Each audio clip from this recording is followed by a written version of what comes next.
এখন ওইসব ইনফ্লুয়েন্সার কি সব হয়েছে না, ইনফ্লুয়েন্সার কি বলতে চাইছিস বল? পয়জনিং কখন হয় জানো পিসি?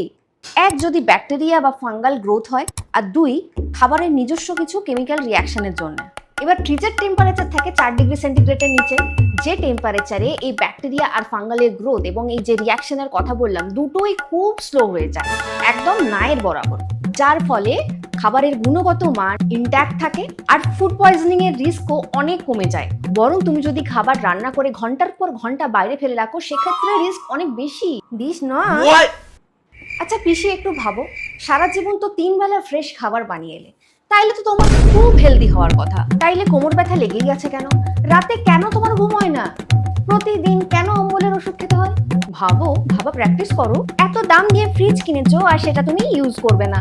আরে করি তো, দুধ রাখি, আইসক্রিম রাখি, আইসক্রিম বাইরে রাখলে তো গলে যাবে, চকলেট রাখি, নেল পলিশ, কি ভালো থাকে ফ্রিজে। শোনো, প্রপার ওয়েতে যদি তুমি ফ্রিজে খাবার রাখো 2 থেকে 3 দিন আমাদের ইন্ডিয়ান খাবার একদম সেফ থাকে।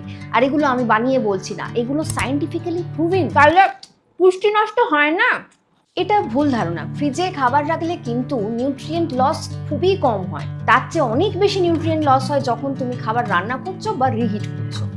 ও মা, সে কি কথা? খাবার রান্না করলে পুষ্টি চলে যায়, তাহলে কাঁচা খাবাও। আর কোন নিউট্রিয়েন্টস গুলো লস হয়? ওয়াটার সলিউবল কিছু ভিটামিন, যেমন ভিটামিন সি, ভিটামিন ডি, যেটা তুমি বাকি যে খাবারগুলো খাচ্ছ সারাদিনে, যে একটু লেবু খাচ্ছ, একটু স্যালাড খাচ্ছ, একটু ফল খাচ্ছ, এগুলো থেকে ডেইলি রিকোয়ারমেন্ট আরামসে পূর্ণ হয়ে যায়। কথায় তো দম আছে। একদিনে 2 দিনের রান্না করে ফ্রিজে রেখে দাও, ভাবতে হবে। ভাবো এইটুকু লসের এগেইনস্টে কত প্রফিট তুমি করতে পারবে। দিনে 3 থেকে 4 ঘন্টা সময় তোমার বেঁচে যাবে। সেই সময়টা একটু এক্সারসাইজ করো, একটু হাঁটো, অনেক বেশি ভালো থাকবে। আরে ব্যায়াম করে কি হবে?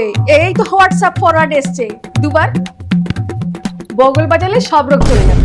আমি যাই, আবার একটা এপিসোড বানাতে হবে। সাবস্ক্রাইব করে নিও।